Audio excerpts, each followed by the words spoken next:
to take these off. Very and good. I'm just going to let Jesus take the wheel and hope that, you know, the mic catches everything. Yeah. Yeah. We can rely on Jesus. Nothing's ever gone wrong No, not when in you rely Jesus' on life Jesus. or in Christianity in general. The interviews.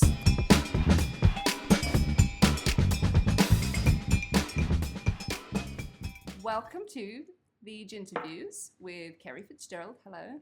And my Hello. guest today is Finlay Robertson, Hello. an actor who, let me just consult my notes. You have notes. Yes. Heavens. He has been in basically... Sounds like a police interview. He's been in basically everything. Short list is Humans, Silent Witness, Casualty, The Body Farm, Cockneys vs. Zombies, Django, and of course he played Larry Nightingale in Doctor Who. I did. Also, I was looking on your IMDb, and Uh-oh. you were in Alfie, Yes, blink and you'll miss it. credited as a bright young thing. Yeah. Amazing. What were they thinking? That was a lovely gig, actually. It was a tiny, tiny part, but we got to... Because Sienna Miller was just getting together with Jude Law at that time. She'd been cast as the girlfriend, and because she had all this kind of noise and buzz around her at the time, there was a film where we hailed a cab in New York, and then we met at a party. I was one of her mates with another actor called Edward Hogg, and we were kind of her mates, and then they met Jude Law's character at a party, and we went outside and hailed a cab, and we all got in the cab, and then stuff happened or whatever, and we filmed the inside in London. But then, of course, for the one shot they needed outside, they could have filmed it in London. But no.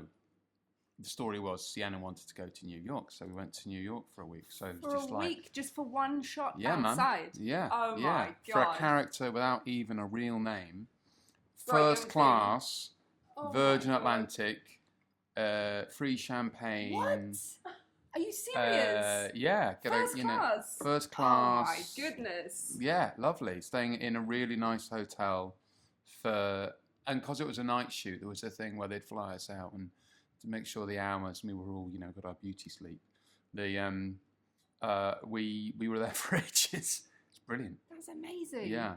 And so all you did in New York was just like walk down the street. Out All of the we club. did, I think I literally walked out and went, taxi. That was it. Oh my God. And I'm the gonna stuff have in to the rewatch. stuff in the car and the stuff in the club was shot later. We shot in London, and it was a really sweet. There was sort of when we were in London and they were filming, it was like they were just kind of getting together, and it was like kind of sort of that. And then by the time they were in New York, they were definitely They were an item. their stuff was going on. We all remember. Yeah. So Back it's in a the lot day. of stuff. Yeah.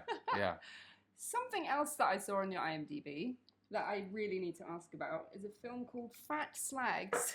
Yes. Now, there's a few things I've done Because I think it sounds fantastic. that I've never watched, but Okay.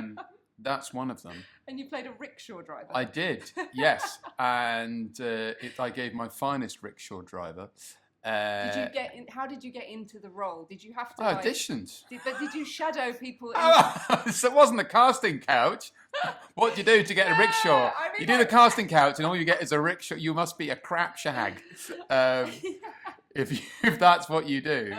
I auditioned Dan Hubbard. Yeah. No, but I mean, like, when you got the part, were you like, okay, now I need to practice being it's really No. hard to drive a rickshaw. It's actually very heavy, very difficult on the body. I know that because I once stole one. I with my don't think friend. anybody would see the film Fat Slags and say, I didn't believe I rickshaw. thought it was a great film, but because the rickshaw driver didn't look, because his thighs were not perfectly defined. He pulled me The out of whole story. era of believability Yeah.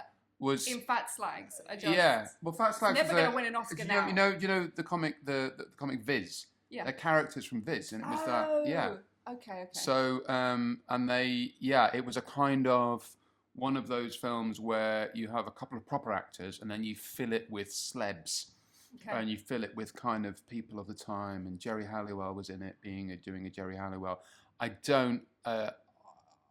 never watched it, and I don't think when I did the ADR, I watched my bit, but I've never seen it, and I have Who no played idea. the aforementioned? Well, Fat this is really Slags? terrible because I'm I think it might be Doo McKinnon and Sophie Thompson, but I could be wrong. I'm not sure. Okay. And because, like I said, I haven't watched it, and I don't want to. You don't want to I don't want to make this like up. slag off any of them in terms of their career choices, You don't. or in terms of slur the film, or know slur my credibility as an actor. That I can't remember all the casts of every thing I've You've ever done so many things. I mean, that's what you're bragging about here. Yeah, no, I'm not doing that. But I everything haven't. Yeah, no, it's not. It's not one of the like. You go through a phase as an actor where your mum and dad like watch. If your mum and dad are still around, like they watch everything. It's like and there's certain things now I realise I can't let them. And I think even told them I was in that. Okay. So they once sat through. They once sat through a terrible film I did for no money, and I think they may have been the only people in the cinema. What made it terrible? What didn't make it terrible? Okay. And everything about. And I'm terrible in it. It's not like I'm not very good in it at all. Because it's that thing as an actor.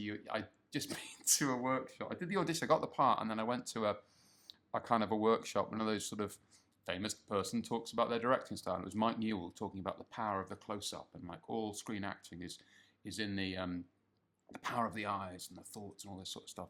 So these shots of like Pacino and De Niro kind of talking about that. So that's all I did in the film, and not realizing the director never once went kind of close. So you're in like a wide shot, giving. Yeah, just giving like standing still, like I'm like trying to I really need a poo and I can't find anywhere.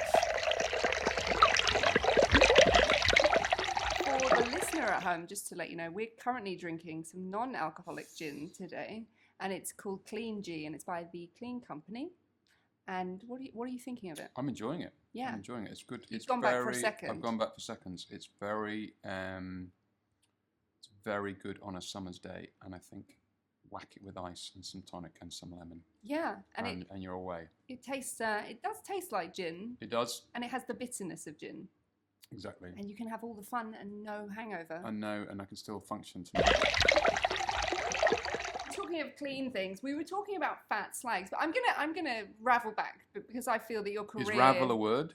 I think so. Okay. I'm saying. Or do you mean travel? No, I like ravel. Ravel. I'm gonna ravel it back. Okay. It's a thing, isn't it? Yeah, ravel it. Yeah. Let's talk about your more prestigious work. So one of the first, I'm not saying fat slags. We have to ravel back a long way to get to that. One of the first things you did, you came out of the gate pretty hard because you started working with Jez Butterworth like almost immediately, right? You did a show. I did a play. Yeah, I moved to London and I auditioned for a follow-up for Mojo, and I didn't really realise it at the time, kind of how big. I wasn't in London when that was on, but I knew who he was, and I was a member of the Actors Centre, and which was and is a fantastic resource for actors who to kind of train and to keep working when they're not working. Yeah. And I hadn't gone to drama school, so I joined it, and they were at that time, although they're not there currently, tragically, they're working very hard to get back to their place in Tower Street. Are they not? They this is a diversion, but during COVID, the people. The sequence of events saw them leave that building and another organisation come in and run that building. No. And since then, and since things have returned, they've not been able to get back in. So I've done some workshops for them out and about, but not in Tower Street. So anyway, Google the campaign to stay in the Actors Centre, the campaign to save and return the Actors Centre to where they belong, because it's a really important resource. And I was doing stuff there when I first moved to London, and there was a woman working there called Amy Ball, and she was just really nice. We just did stuff, and then she ended up working at the Royal Court, and I got an audition for a very, very small but significant role in this play called The Night Heron.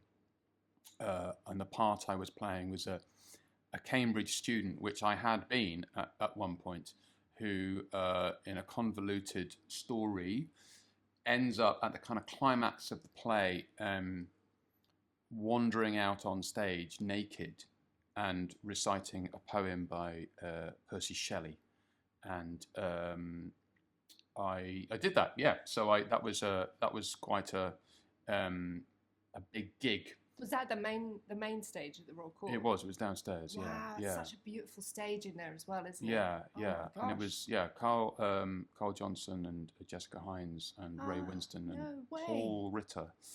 Oh my goodness. Yeah, so it's that thing where you're so young you don't really realise You don't know what you've kind just of gotten. like the significance of the gig or how It's how much fun insane. it was. But it was great. I was just like, and my parents did come and see that one actually, and they were sat there watching me stand there naked In all your glory. in all my They birthdays. had seen you yeah. naked many times. Not for a while, not since to clarify. probably not since puberty. Okay. It was the first time they'd seen me naked with pubic hair. Okay.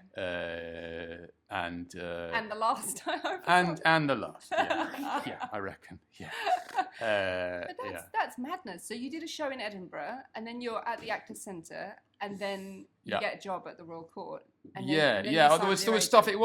It wasn't like oh, it's funny when you sort of. I think it's really important when looking at actors' careers and talking about it. It's not like there's ever a straight line. No. And there was not a straight line. There was loads of doing sort of little things here and there. Some of which were just to pay the rent, and pay to survive and that sort of thing, and having a job in a bookshop and doing auditions and it being crap and it not going right. But yeah, it was quite a big gig. Sort of, I've been in London for about 4 years maybe when that came along. That is no time at all though, and you hadn't gone to drama school, so that's just like I kind of finished university and was just kind of sick of education. I just kind of wanted to get out, and at the time I was like, fuck it, let's just do stuff.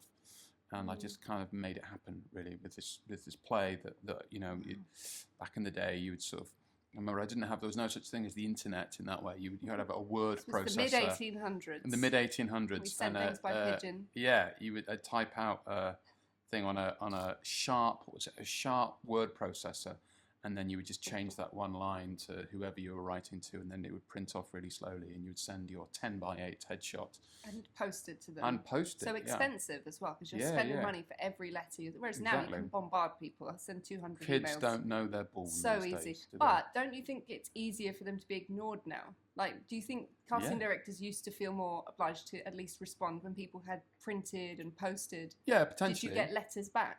A few, yeah. Hmm. Yeah. Yeah, whereas now it's probably like if you're getting 500, it's like, just can't even You can't keep up with it. exactly, yeah. But that's a sort of attention span conversation of this, the way that's diminished in the last sort of 15, 20 years, and it's a much more, it's a different game now to sort of grab people's attention, I suppose. Do you feel like, what do you mean in terms of like TikTok and Instagram, that you feel actors need to like somehow stand out very quickly? That The whole how you stand out and make yourself work on Instagram and TikTok is not even, I can't even say it properly. That's how. That's fine. On Tip Top, is that Oh, what the Tip kids Top? are calling it? On the YouTube. The old Tip Topic. On the old tip topic. I think that is. It is literally, for what my opinion is worth, and I don't know anything more than anybody else's, that is the last thing you need to worry about if you want to be an actor. The one thing you should concentrate on is am I a good actor, and can I, any time I get in a room and I audition, can I be as good as I can be and be nice and reliable, and then get to meet people in professional settings, not because somebody's seen your TikTok or read your funny tweet, or you've replied to a casting director who said something and you've said, yeah, me too, isn't it amazing? And you know that thing. You see that on Twitter, and you go, oh, don't do that. It's hard to balance though, because like there are some casting directors where I've built, and not many, but a couple where I've built a relationship with them via Twitter. Okay. And and you see things like, I had an agent once who called me to ask me how many Instagram followers I had, because a casting director asked him. Okay. And so he was like making a note of everybody's follower count for a job. And And also, you see things like in that film, The Bubble, that Judd Apatow directed. One of the actors in that, absolutely incredible actor, can't remember his name for love nor money. Yeah. Something Trevelyan. It's like he's got he's got a very long name. He started on Instagram just doing his own sort of sketches. And he absolutely stole the movie. He was so funny in every single scene he was in. I think that is more about he didn't make his Instagram or his TikToks or his whatever to become an actor. I think he did it because he wanted to make that art form. See, that's the kind of the new how people create stuff now. Yeah. Because of it's just such a thing in culture. It exists as its own art form, and if you do that art form, then in the same way that you might start making out independent movies for no money, or shorts that are kind of a particular genre, and then ultimately they become successful, and then someone says, "I really like that. Do you want to come and be in this thing here, which is slightly different?" So that I think that's a different way of, and also it involves a sense of creativity. And I really think if you're doing that and you are creative, then great. And I know performers and musicians and comedians whose initial kind of input in terms of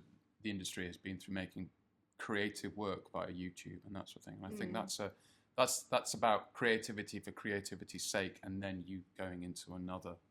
But it's not going to get, those people, it's not going to get them into whatever, a lead role at the RSC or whatever. That's a different kind of direction. And I suppose the thing is, you need to know, as an artist, what is it you want to do, and what kind of work you want to do, and where you want to be, and what tribe you want to belong with, I suppose. Wonder, so that taps into two things that I'm really into at the minute, which or two things I've been thinking about a lot, and the main thing being the most important thing is to stay focused on the present and the pleasure of the making, which is what you're saying with the Instagram people who are doing really well or whatever. That generally they're not thinking end goal, or they might a little bit, but they're primarily doing it just because it's fun for them, and because they are having fun while they do it, and then getting a response that they enjoy. But it's not just for the response; it's for the making. So you were sort of saying that when you enjoy what you're making for you, and you follow that artistic drive to just find the pleasure yourself as you're making, rather than thinking what people want from it or where it could get you. You think that that's more successful because that's I think it what always art will, because should I think be. whether we realise it or not, everybody can sniff out something that is trying to be, is aping another art form, is trying to be a copy of something that already has been established. And original people who are successful come up with ideas that break the mold, and there might be a combination of various things, but that's what all art is a bit steal a bit from here, steal a bit from there, steal a bit, and then kind of jumble it together. But I think we will always be able to tell as humans when something is trying to be popular for popularity's sake, and it feels derivative, and that's whether that's music, whether that's a band you hear that are trying to copy another band's sound, or a film that is, now we're talking about that stuff like the early 2000s. Everything was trying to be the next Lock, Stock and Two Smoking Barrels, and they were really just grim and crap, and you could just go oof, and it just had no kind of original kind of artistic, or they were just, you could just tell, well, that worked, so I'll do it again, and we'll do this, and it just didn't, so I think be creative because there's something in you that is the story you want to tell, and you just focus on, again, without too heavy or deep about it, it's all about your individuality as an artist, reflecting your individuality as a person, and what makes you tick and how you can express that. And yeah, I love that, and it's true, and I totally agree. And it sort of feeds in as well to something I was learning about Stoicism recently, which is all about enjoying the process and not thinking too much about the outcome, but controlling the things that you can control and letting go of anything outside of that. Yeah, which is really freeing. Exactly. It's all just about presence, isn't it? Exactly. Yeah. You were saying that there was some stuff that came out in the early noughties that you found kind of derivative. I don't think it was me who just found that. Just you alone. Everybody else loved these films. But was there ever anything? I just snorted. That's how funny I found that remark. There we go. But was there anything ever that you turned down, or was there anything you in your head? You don't have to say what, but were there limits? Do you place limits on what you would go up for, or what you? I've turned down stuff. in? I've turned down stuff. Yeah, but not. And again, it's not ever an offer. It's like, do you want to audition for this? Yeah. And I find it's not very good. I've turned down stuff, but then I've turned down stuff and not realised how good it could be. You have to sort of. You have to be kind of clever, and one of the things as an artist is you, as an actor, you can say no. And I think early on I'd said yes too often, maybe to I don't things. think so. I disagree. Yeah, but I think you can. I think the power to say no is really important. And if there's the stuff that, then there's also that stage, which is separate to that, which is you have to pay a rent, you have to feed your family, you have to do all those things, and I think, but there are things I've said no to. Have you ever wanted to quit acting? Have you ever gotten to the point where you're like, am I being fulfilled? Yeah. I like that I just launched in with something No, it's very heavy. deep and Yeah, heavy no, it there. is. I think it's all to do with the bigger question of we all know really talented actors who can't make it work, can't afford to live their talent, and that's the state of this society. Well, I think also maybe people don't know how little people are paid for certain jobs. If you're not in the acting world, maybe you presume that people are paid. I think the SAG strike is a real eye opener if people who are not actors are paying attention to it, realizing that I thought, well, you must be rich because you're in these TV shows that are on Netflix and that has had a gazillion downloads. Yeah. And you go, oh no, it's not actors making money. It's the people behind that. It's the execs. Yeah. Execs 30 years ago were making 30 times what actors were making, and now it's 400 times the amount of money. My and God. That's so the idea that actors, if you're an actor and you've been on telly, you therefore must live in a house in Hampstead, and you get up at 10 and you have a wheatgrass smoothie and you go to your yoga class. Have you been following me? And then, shall I do a play this year or shall I do a film? It's not, maybe I'll take a year off. And it's the way society is structured, the way the arts in this country are funded, in contrast, say, to somewhere like Europe, where it's very different. In France, you get paid when you're not acting. They get an allowance. My friend's husband is French. Even when he lived in England, the French government were paying him whenever he didn't have an acting job, which I found unbelievable. Well, I mean, it's just different societies and how you, but that's a whole political thing. Yeah, okay. Thatcher, Reagan, and then middle class and high taxation in Europe, and et cetera, et cetera. But so in answer to your question, but there are times when you can't make it work, but then you're in that situation where you go, what else can I do? Yeah. And of course you'd find a way, but it's scary. Yeah.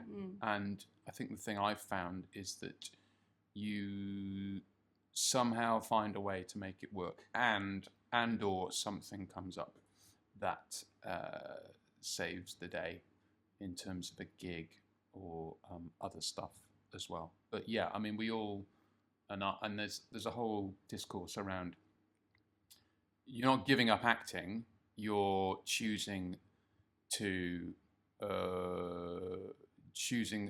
a lifestyle that does not make you feel like crap because society doesn't treat you as well as you should be treated, because there's this, artists and actors are important to the well-being of society, and we know this for a fact. And Rishi Sunak saying we should all do maths A-level and nobody should do these silly artistic things.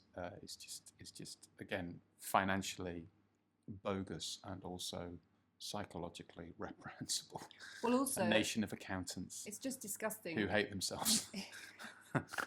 And living. I can't understand why they're crying. And then when the pandemic comes, what did everyone do? They all watched telly. Well, that's all anybody did. Watch telly, listen to music. Yeah, and took refuge in the work of art.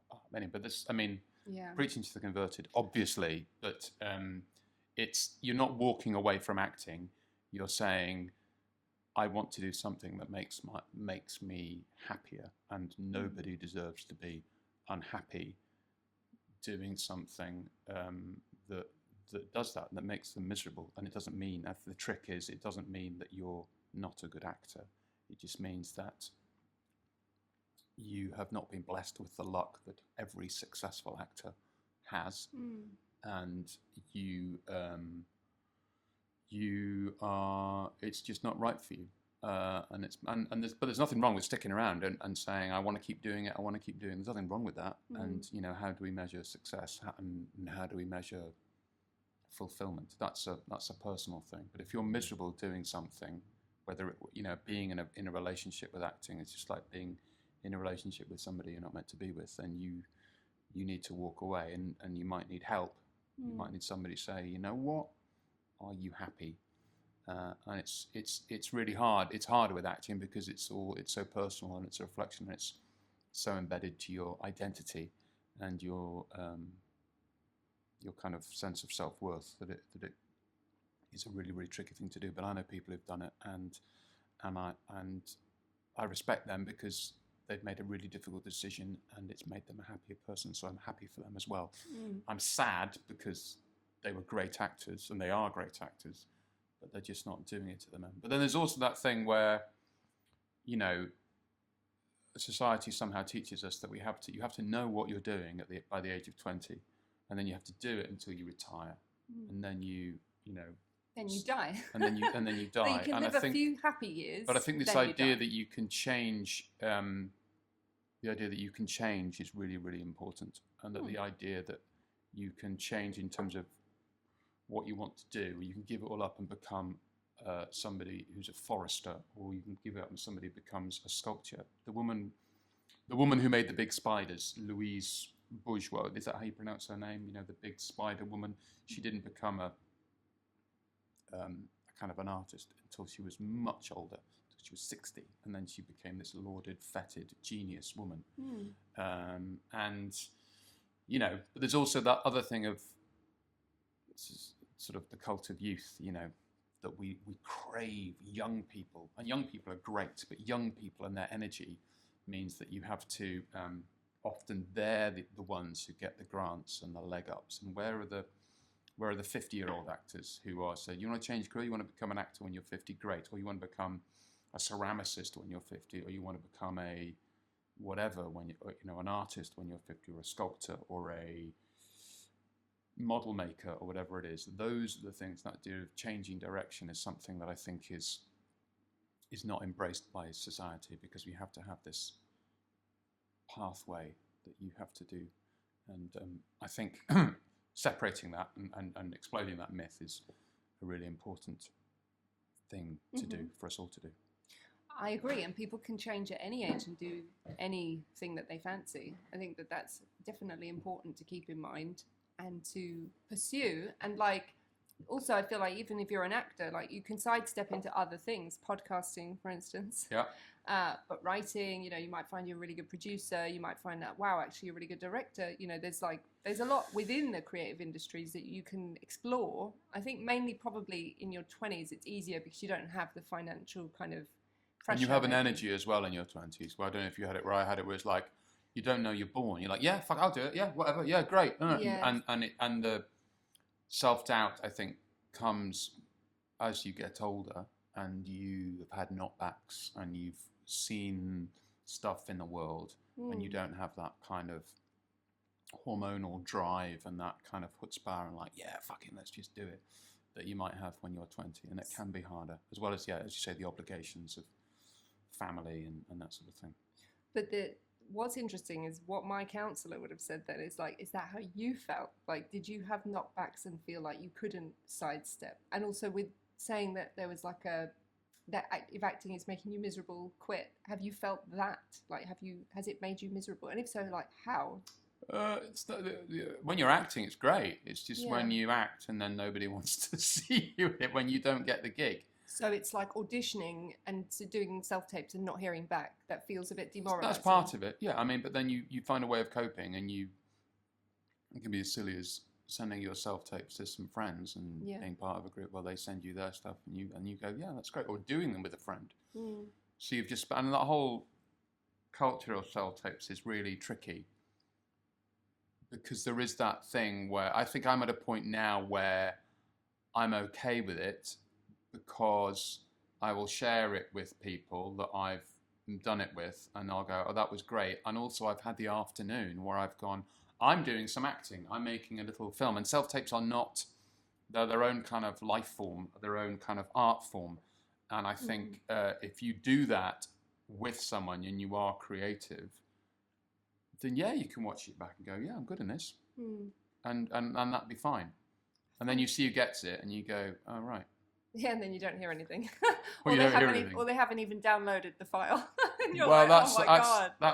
That's yeah. You don't get the notification that they've even opened it. And you're well, like, oh my God. That's a whole technical thing, though, without being too nerdy. Well, how do you know that? Because you normally get a notification when it's like blah, blah, blah has downloaded. Would you say, do you send it to your agent? Yeah. And then they'll download it? Or I send it to them and the casting director generally. Okay. And then it will be like, Patrick Warrington has downloaded I'm your sure file. I'm sure it is downloaded. I don't get notifications now when stuff has been downloaded. Okay. And I would chill it. I would sure if you send it to someone, a casting director will not download it, because it's in their interests to download it and watch it, because you potentially could solve their problem as to who is going to play this part. I think it depends on the job though as well. Like I feel like if you're going up for something on the telly and there's like they're seeing like 5 people, then I definitely feel, even if I haven't got the notification, I feel like, yeah, they've called you in, you're quite close to the end of the process. But I feel like when it's just a commercial casting and they're probably looking at like 50 tapes, they probably get to like the first 10 and they're like, that person's perfect. But you actually help out in casting, without pulling rank on you. So can you I explain know how for it a works? fact that's not true. In my imagination, you're wrong. Yeah, exactly. Okay. Yeah. No, tell me the truth so that I understand. Well, the casting director will download and will look at every tape. They might not send every tape to the director. Yeah. But they will send and the director will watch every tape. And that they are. Yeah. Okay, so that's some what's the word? Some comfort for all the actors listening. Yeah. But somebody who's in the room with somebody helping who's the done a lot cast. of commercials and works a lot in that I know for a fact how that works, and it's not There's never a point where they go, we've seen enough. No. No, because they've invited you to tape. And they can never have seen enough. Oh. And ultimately, I don't know. I've done some pretty crazy auditions. Yeah. I feel like they've seen enough of me. They've seen enough. Yeah, maybe. No, I wouldn't think that. And just to go back to something you said a minute ago, you can't. So this is something my brother always says. He's an artist and he was freelance for years, and he always said, "Oh, the jobs come along when you need them." You know, like just you get to a point where you're feeling a bit panicked. Am I going to work? Yeah. And then there it comes. So is that like, because you said basically the same thing, it always comes along just as you need it most. Yeah. Do you believe in like manifesting the universe? I don't think I believe in manifesting. I don't believe in kind of supernatural kind of stuff or God or anything. I'm a kind of a scientist and an atheist, and that kind of, I believe manifesting is, I think if you do that properly, you can walk around with an energy and a vibe that makes you more attractive and fun to work with. And it's as simple as saying happy people work more. And if you are walking around the weight of the world on your shoulders, it's sometimes harder for you to give off the vibes, no matter how good the performance is, that means you get hired. And I think this is because we're animals and we can sense immediately when somebody comes into a room a bit nervous. Or not even nervous. I mean, it's totally not, but like giving off vibes that something's not quite right here. And I do think that stuff is, I'm sure there's been loads of science on that in terms of studying non-verbal, all that sort of stuff. So I think in terms of manifesting, but I think also there's a whole, without being too cynical about it, there's a whole industry and the potential to make money off people by saying, if you give me $100, I will make you feel good about yourself, and therefore everything you believe in will come true. And that can't be true, because if it was true, then everybody would get it. No, you're doing it wrong. If that's okay. Well, yeah, but that, I mean, that's what yeah. they say. If you can't do it, it's like your fault. Well, of course they would say that, yeah, because it's not in their interest to agree with me. But I get what you mean about the energy. Like one of the best auditions I ever had was for a PayPal advert, and I went there super duper hungover. Don't mean to make myself sound like a kind of alcoholic, but you know, it was just I'd happened to go out the night before, and I'd been going up for so many commercials, and this is pre-COVID, so we're in the room, you know, it was like 2-3 times a week, which at that point was a lot for me, and I wasn't getting any of them. So by this point, I just thought I'm never going to get this commercial. And then we went in, and I'm hungover, and somebody's outside walking up and down with my son, who was in a pram asleep, and I could hear them out the window. We had to do something stupid like dance or whatever, and I basically got really into it, and I just started chatting to the directors, and we had a right laugh together, and it was just treating them like normal people, you know, and just getting to know them. And they were from America, it was super fun. And then they were like, okay, we're going to send these people out, and the rest of you can stay. And I just walked out because I just thought, well, I was like, see ya, have a great day. And they're like, no, it sounds like the X Factor. come back in. All right, okay. And then I got the job, so that was nice. And when I got there on the day of the job, I had slept from 6 o'clock the night before. I'd gone to bed early. Yeah. And you know, I was like coiffed and not messy and hungover. Coiffed. My hair was not crazy like this. Coiffure. Yeah. So then they did hair and so makeup. You've had coiffed and ravel. They're new words for me today. But the directors basically looked at me and they were like, no, like we want the hungover. This is too put together. Can you make her look more normal, more disgusting? This is why more down to earth. As my dad would say, I look like I've been dragged through a hedge, and I think that's what they were looking for. So then the makeup people brought me back in and had to like undo loads of my bun and like do kind of. Yeah, that is why they cast me. But I'm almost certain that you walked into that room not caring or thinking and with no pressure. And as a result of that, you were freer, more open, more... just a human being in the room with them. And you gave off charisma and vibes because of that. And it's a hard thing to conjure when you're an actor who hasn't had a job for a long time and you get invited into a room. I had that this year. And like, I got invited to the National for the first time for a casting up in April. And it was just... The nerves got you, yeah. Well, also the part was a really intense part. And she was just quite overwhelming. So by the time I got in the room, I basically like exploded in the space doing the scene. I've done that. And then I barely got to speak to them as me because they were like, great, okay, see you later. And then I got into the lift and I was like, I haven't actually met them. They haven't... They might think that that's just who I am all the time. Yeah. She's like another level. And it was like, it felt just a little bit too out of control, you know, and you're just like, wah! And then it was fun. And I had worked on it, but it wasn't, I would have liked to have sat in there longer and taken a breath and just maybe done it again. So it's a really difficult one to conjure. Because a very similar thing happened to me where I messed up an audition because I wanted it so much, and the character was so hyper, I just got myself kind of worked up far too much. But I bet you if you'd had more self-confidence, kind of, fuck it, this is just a PayPal advert, and I'm hungover, and I've just walked on a hedge, and that's shit, I've got to do the thing, I've got to get this done, because otherwise that guy is pushing my son around in the pram, is going to get... I just got to get home. Can we just fucking get on with it? And here we are, done, great. If you'd had that kind of mentality, then... you wouldn't have been as hyper, and they would have gone, oh, hi, and seen you a bit more. It might have been a bit less intense. But then you're like, well, was I just so in character? It's the hardest thing with acting is like there's no barometer. You can't really, there's no objectivity, it's all subjective. And it depends on the audience, it depends on your mindset, and it depends on the person with permission above you who's casting you or directing you. And like, it's just I find that really hard to understand what's good, what's bad, how we quantify things, like with my own performances, joy in a role, like it's, like what do you think about the kind of objectivity versus subjectivity? I like to think I'm good at my own stuff going, I was good in that, or, oh, shit, And I've done that in auditions, and I've done that watching myself on screen, where I've gone, no. And I've tried to work out why. And I can certainly do it in self-tapes where I've gone, that was good. And if you can send that off and go, look, if I don't get it, I've done it. I've shown them this is that thing of, you're not going for a job, you're doing a job. It's Bryan Cranston thing. And if the job you're doing is saying, if I get the part, this is how I'll play it. Yeah, I love that. And if you do that on a tape, great. It's harder in the room because you don't get to see your performance, and you don't get any objectivity about what the director and the casting director really thought. You can get a vibe. You might get direction as well, though. I prefer it in the room all the time. Oh, yeah. I hate tapes. I hate them. Right. I go crazy.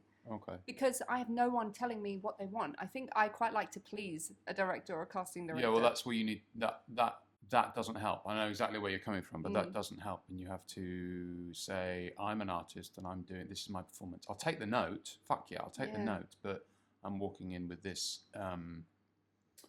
performance, and you can give me some ideas, and but your job as an actor is to turn up with ideas. Yeah. I think.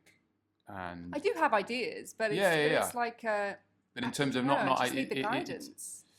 I don't know. There's something about, I feel like it's almost a group. I think that's different. I think that mine's perspective. If you do theatre, then you come with a whole bundle, and you can kind of unpack them on the day. And the director is not looking for the performance. They can we collaborate together and create this character over the course of however many weeks we have to rehearse. Whereas TV and film, you don't really have that time. So you feel like I want that person. You like to do tapes because you've got it. You're like, I've got the idea. Here it is. Here's my part. And I know that having talked to people who are producing their own work, and writer directors who they say as soon as they see the tape, they'll go, yeah, that's the one. Or they'll go, no, not quite right, or no, and you get that sense really, really quickly. So all you can do is just present yourself as yourself. And your idea and how you would do it. And I think, and you have to be, and that's why doing tapes with actors or directors is really helpful. I do my best with actors, and I help other people out. And a lot of people have said the take I sent was the one where you gave me the note. But so you're still getting some sort of outside note then, you see? Like, it's not totally on you. Yeah. Because I definitely feel like you get to a point, I can sit there for 2 hours and do 30 tapes of one scene, and I'm like, I have no fucking idea what I'm doing anymore. Like, I am just, I don't know what's good, what's bad, what's interesting. You go down a rabbit hole and you find one tape and you're like, what the fuck was I doing there? Like, it's, it's like you need someone to go, oh, lean into that. And you also need to give yourself a limit though. Or do you mean that? On the self-tapes, on the self-tape workshop, you should say, in your brain, you should say, right, if it was a real audition, I'd have 3 or 4 goes tops. So if you're still trying to quote unquote find it on take 30, you weren't ready to audition in the first place. Definitely, I put a limit. I think I do like 5, and then I try and find something different with each one, and I then send 2 that are differing from each other somehow. That's my thing. But when I first started doing those tapes for commercials and stuff, it was just like, you just go down a rabbit hole. You end up not knowing who you are or what you're doing or what words are. It's just like, and then you send it off, and then and you're like, why didn't they get in touch with me? You were on Doctor Who, so we do have to touch on that as well. Okay. And just in terms of that kind of teamwork or bringing your own character, how did that work there on such a huge show? Well, again, I didn't realise at the time how big a thing it was, or how big a thing it was going to be, which I think was helpful. That was my straw, not the duck. That was a good noise. So I went along for that and auditioned for it, and I read the script and went, this is a cool script. And then it was, and then the character, I had to do an accent. I was playing Lucy Gaskell's. She'd already been cast. I was playing her brother, and she, it was thought that it would be better if I matched her accent.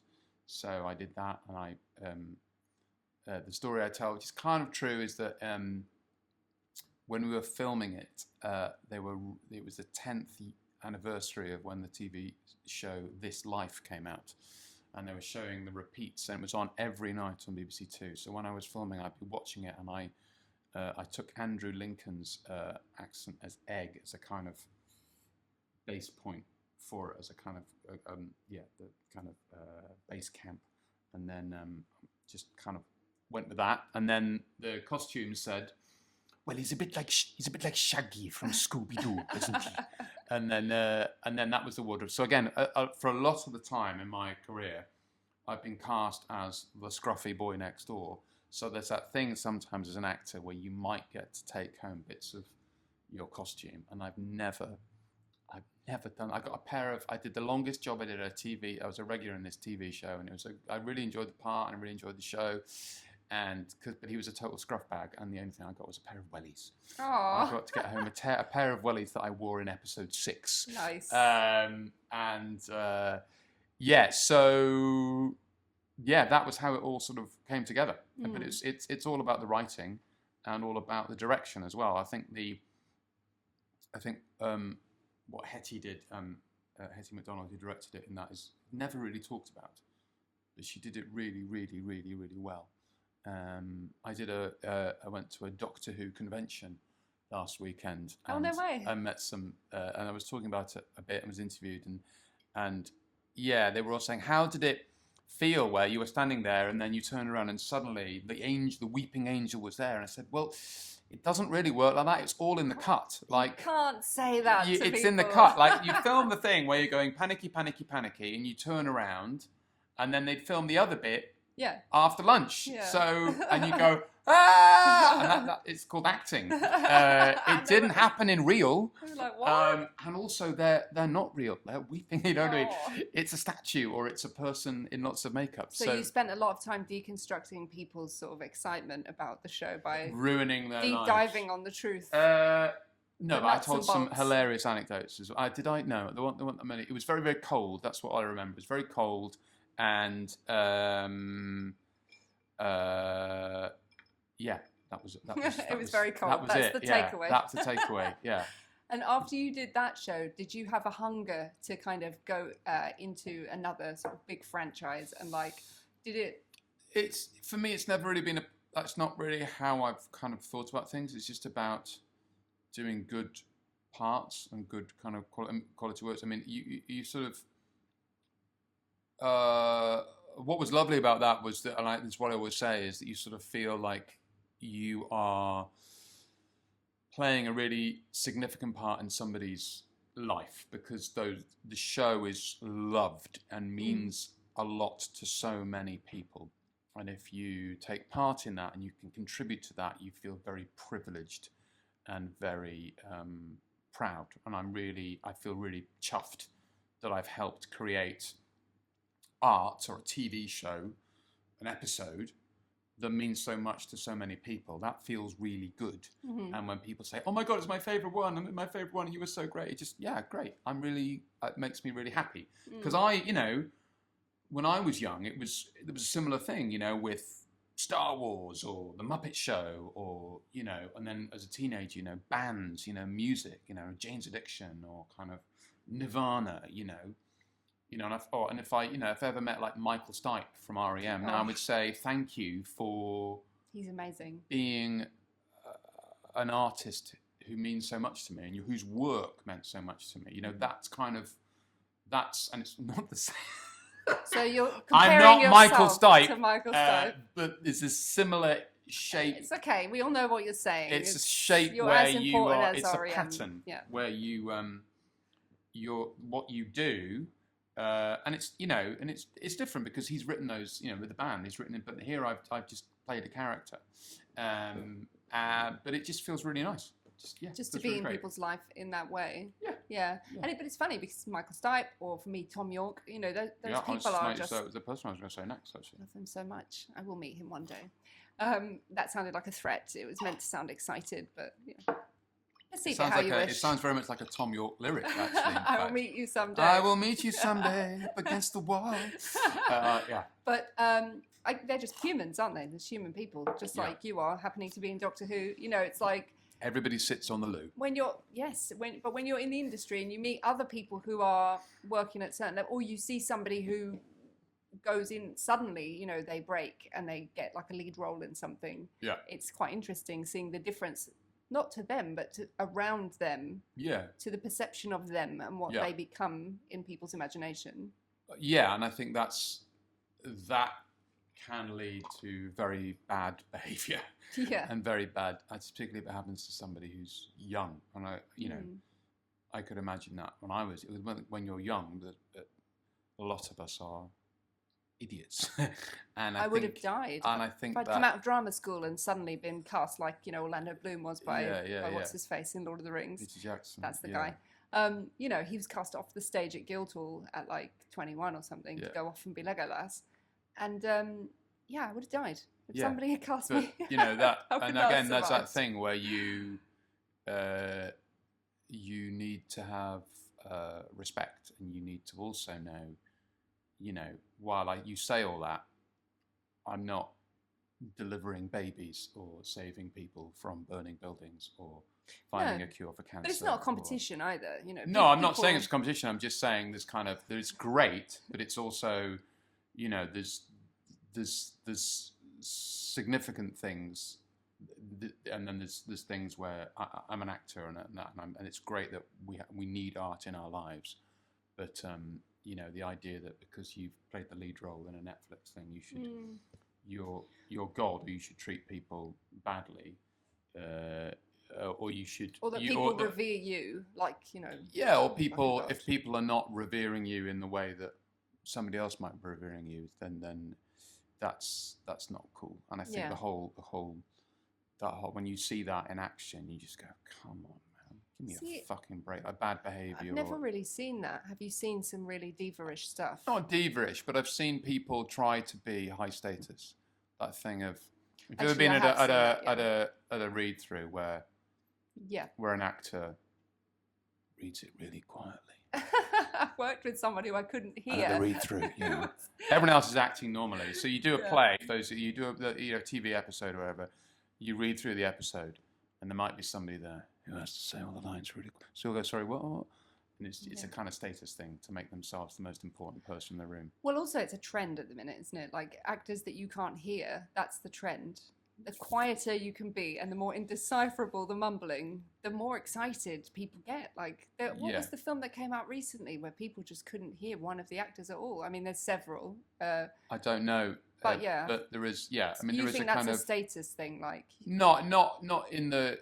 It can be. I mean, that's another thing about the whole method acting and being and forgetting that when you're acting in any situation on stage, I mean, it's less on stage because if you're part of a company, you're doing the same play every night and you've rehearsed together for X number of weeks. You can have divas and you can have dickheads, but there is a sense of leveling out, I like to think, wankers. And I think on films and television, you come in and because people get paid so much more and there's so much more machinery behind it, and you're there's separated. So much more, and you're separated. And if you're a guest actor, for people who aren't actors, like when you come on a show for a day, you might not really speak to the lead actors, like, or you'll be kept maybe separate to them, or you might not. It's a weird thing. Like, I mean, I've seen it, but I've also seen lead actors and things just be completely down to earth. Me and generous. too. Yeah, definitely. There's a lot of people who are super kind. They welcome you in. They want you to feel comfortable. But then it totally depends on how they feel. It's like their space. Yeah. Either they welcome you in, or you go over there, and your job is to do your part, your walk on for that day, or 2 days or whatever.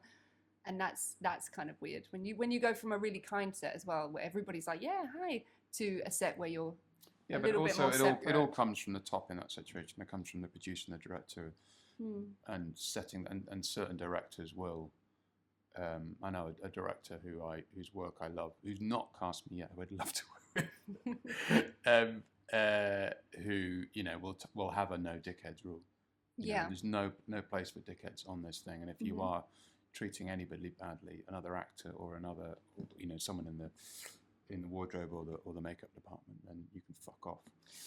Yeah, and I mean, for me, like the most dickheady people are not the people who are right at the top. Yeah, It's yeah, the yeah, people who yeah. really want to be at the top and Yeah, think yeah. they're at the top, but they're just below. Yeah. And like, you know, especially I had a friend who was this beautiful, like 20-year-old boy, you know, one of those classic sort of really gorgeous guys who gets picked up by like a really big American producer Right. very young, and then has all this status around him, but he hasn't He's- really done yeah, much. yeah, So, but okay. everybody's really like pampering him the whole time, Yeah, and yeah, they start to immediately believe, you know, Yeah. the ego is so inflated Yeah. that and it's like, whoa, it's quite difficult to be around those people because they're told so how Yeah. important they are, and they're so young and, you know, impressionable. They just kind of take Yeah. that on Yeah. and then act like they have the status Yeah. that they haven't earned yet. But then also, unfortunately, sometimes acting in that way will get them the status that they Yeah, crave. maybe. Yeah. And I think that's the thing that's upsetting. And that's, again, I was talking to somebody who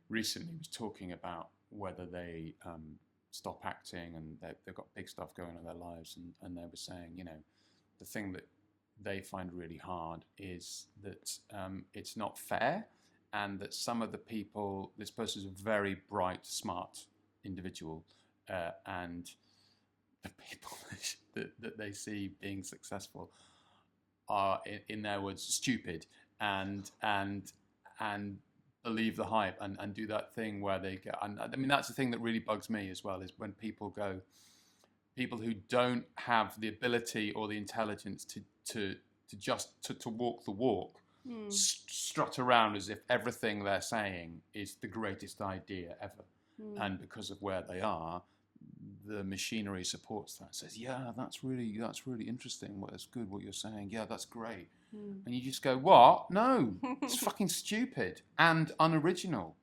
and, you know, shut up. But that's kind of the older, more experienced human being who's kind of seen it all before. And the trick is to not let cynicism into your heart too much, because that will kill you. That will poison you. That will poison you faster than drinking too many martinis on Exactly. a podcast. Exactly. The Yeah. cynicism. Don't do it. Lock that to one side. Stay optimistic. Exactly. Folks. Stay on the clean G's. It's actually, I'm feeling great on this as well. Great. This is Okay. like, Cool. I feel very hydrated. Good. I do genuinely feel like I've been drinking gin, and I feel Great. it's Your nice. skin looks amazing. Really? Yeah. It's probably from all the vomiting the other day after the last podcast. Okay. Good. No, there was no vomiting. When you say ginspirations, do you really mean inspirations? Talking about inspirations But on I'm a shoehorning gin? in a pun. Okay, good. Yeah. Well, I nearly came out with the cheesiest answer in Okay. the world. What would the cheesiest answer? Yourself? No. My children. Oh, I knew it'd be someone Fucking close what to a you. wanker. I've had kids, and my kids. The thing that's amazing is they teach me so much. Yeah, no, yeah. Aww. In terms of Creatively. before having children and becoming that boring person. Hey, meow. Yeah. Doesn't make you boring. It doesn't having make kids. you. No, exactly. You just, but then talking about them constantly, it's like, fuck, aren't you aware of that? Like, No. okay, fine. People don't like it. They can just. I turn think their it was lids off. always, for me, it was always, I was inspired massively by the Muppets as a kid. I used to watch the Muppet Show. I remember there was we had our living room was quite long. And then when I was 12, my parents, and I totally understand why they did this now, they said, we're so sick of the downstairs room being a mess caused by you and your brother. We're going to build a wall. We're going to brick it up, and there'll be the room at the front, and then the room at the back. Like The and Sims. No and door. you're not allowed. You're not allowed into the front room What? No, because we were so messy. my God. But before that happened, they had a rug. I remember it really well. I used to sort of hide under the rug and lie on the floor and watch the Muppets. And the thing about the Muppets was it was very clearly a theatrical community, and they were all, and it was about seeing them, yes, on the front stage and the sketches, but the real drama was what was happening backstage as they were interacting with each other. And that felt, what was exciting was it was a bunch of people doing really cool stuff, but they were also a community, and that everybody was different, and they would somehow muddle through, and this would go, and there's a kind of a place for everybody, and that felt really, although I couldn't obviously articulate it like that at age 6, but I think that was kind of what was going on in my head when I watched that. And then as a kid, it was movies, it was Star Wars, it was Indiana Jones, it was all that sort of stuff, and then music was a big part of my life when I was listening to and writing the lyrics and doing the names of bands on your school textbooks and all that sort of stuff, and that was all sort of. So yeah, when I was, it was Perry Farrell from Jane's Addiction, and then Kurt Cobain, who then he became more of an inspiration after he died, and I would carry like a quote from him in my wallet. Oh my goodness, that's very 90s. Yeah, and then it was people I work with, and then moving to London, it was just the actors I saw and continue to see today. There's kind of too many, and I think it's kind of. So my inspiration is any time I see an actor on stage or on screen who is just enjoying themselves, and you can tell there's performance, and then there's certain performances that I don't respond to where it feels too kind of mannered or too fabricated or too kind of. Yeah, I'm aware I'm really cool. There's that thing where people have an affectation. That's the thing that really, in human beings, really gets them. Like, I just do a thing and I'm like, okay, whatever. Yeah, because it's my thing and you can't challenge me on my thing. Have you been watching a lot of Mrs. Maisel? Because that is almost perfect Luke Kirby impression, and I love him. So I don't. But I think he's very cool. It's that in real life, because I just go, yes, fucking shut up. It's both. Just be real. Just fucking be real, and it really, as you can tell. He's really, very angry about. But yeah, but then when you see that in a performance, and it just smells fake, But when I see an actor either be really good and open and honest and kind of in the moment and not about their ego. And then in addition, if you see them and you can just see them having a really good time. Yeah. And their charisma comes through within that. And there's lots of, I knew her, I did plays with her at uni, but Olivia Colman has that quality where she goes... You knew Olivia Colman? She goes, well, you could just see her... She's trying to act cool now. Kind of, yeah. You can just see her kind of, who she is in real life is, you can see a glimmer of it in... Oh, it totally comes through. And it's just great. And that's why she has this charisma and warmth. Or Penelope Wilton as well is another one who just go, you're just really nice and really cool and yay. Jessica Haynes. She's one of those. Well. She's one of my heroes. Yeah. I absolutely adore her. Yeah. I think she's incredible. So those, it's, and again, it's, and then it's people who can do one thing and then do something else and be aware of where their art sits in the bigger picture and the bigger world, and can affect other people and can do something outside. So you might do this, and then you might do, and it might be incredibly unfashionable to say it, and I haven't thought about it for a while, but when Jamie Oliver, for example, opened up the restaurants and said, well, I've got loads of power and status now, so I know I'll get 15 kids and I'll train them to be chefs. Or I will say, I think it's really shitty that the government and that food is dog shit. I worked at a Jamie's Italian, by the way. Did you? Yeah. Okay. And I've heard, and that like side of when things I was I at find uni. really inspiring, and that kind of thing. And yeah, there are obviously lots of other people who will say lots of other different things about him or them or blah, blah, blah.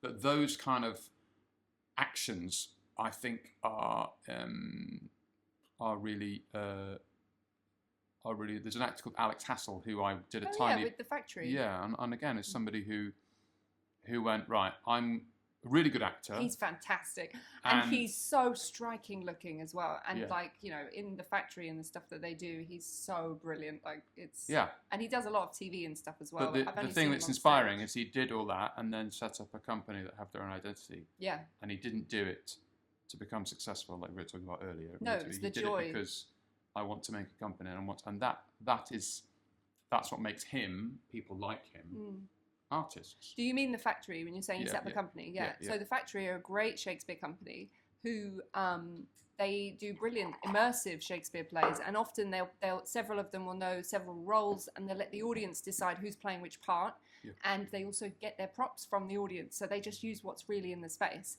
And I'm absolutely blown away. And you can see so many of their shows, and every show is completely different. Yeah. And the actors, because after drama school, I did a tiny bit with them, and then a couple of my friends went into the company. And so I've known quite a few of them, and they're all brilliant with Shakespearean verse, just like unbelievably gifted, and it's, effortless for them to do that. And they obviously all have a great knowledge of the text, and they know so much of it, but it is just pure joy when they're performing, because of the partly improvised nature of who's playing what part and the props that they're gathering. It's like you're all creating a story together, and it's so pleasurable. And that company is just fantastic. This is a plug. They don't sponsor the podcast. I would love to be in the next show.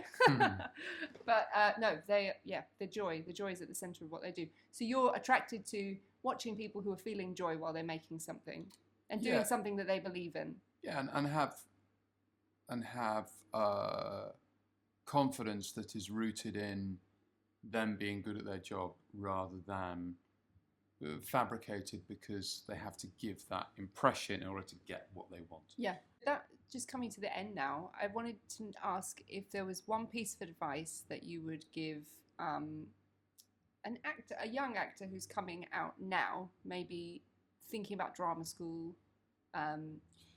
in this world with the TikTok, the Instagram, what? I think it's really hard to kind of encapsulate it into one line or one piece of advice, but the thing that's always struck me... You must. Okay, then the answer is find your tribe. Oh, that's nice.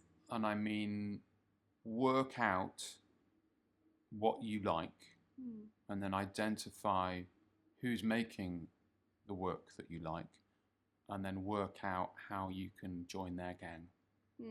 And then the rest will kind of take care of itself. And again, it's that old thing, isn't it? Find what you like to do, then work out how you can earn a living from it. And I've yet to find something that is kind of more succinct and simple in a way of with regards to anything. The problem is, as actors, we're having to do other stuff as well, and it sucks. So go in with your eyes open, find your tribe, and be kind. Be kind. Doesn't mean be like let people walk over you. I mean, know your, look after yourself and be determined and kind of aware and have some respect and don't let people push you around. But be nice, be kind. You don't have to be a dickhead to be successful. Let's end on that. I think that's perfect. Let me get that on a t-shirt. Well, thank you so much. You're welcome. Thank you for the clean G. Yeah, it was really nice. And the hand claps. Yes, remembering to clap. I'm grateful for that. Thank you very much. Thank you. Bye. See ya. Should I clap again?